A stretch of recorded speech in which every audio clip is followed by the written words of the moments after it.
PhilHealth adds more benefits and expands their health coverage for their members. Isaiah Mirafuentes has this story. PhilHealth members are set to receive more benefits as the agency increased benefits for 9,000 case rates from 30% to 50%. As we begin 2025, I am filled with pride and gratitude for the milestones we achieved in advancing the health and well-being of the Filipino people.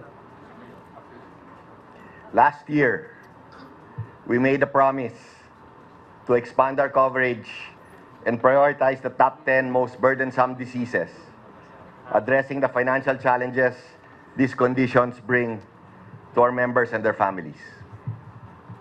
I am proud to share that we delivered on this commitment.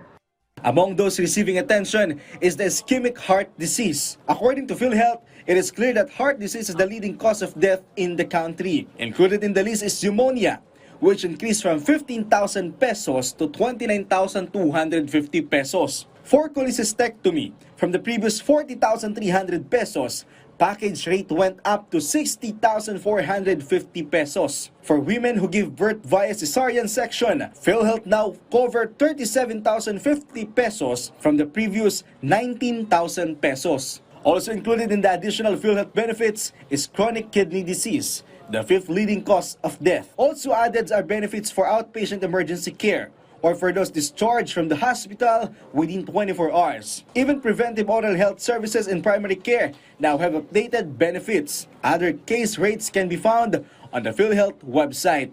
At of course, nabanggit na rin naman ni President BBM in some of his statements na kakayanin ng pondo ng PhilHealth yung ating pagpapatuloy na pagbibigay ng benepisyo and even pag-expand pa at pag-increase ng ating mga benepisyo.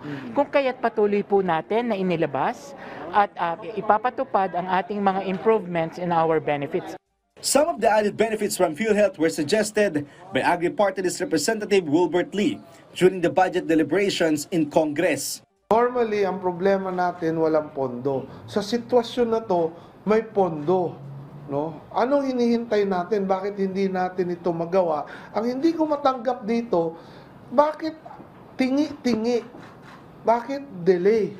PhilHealth is also actively working and is speeding up the payment process for its 4 billion peso backlog or debt. Isaiah Mirafuentes from the National TV for a new and better Philippines.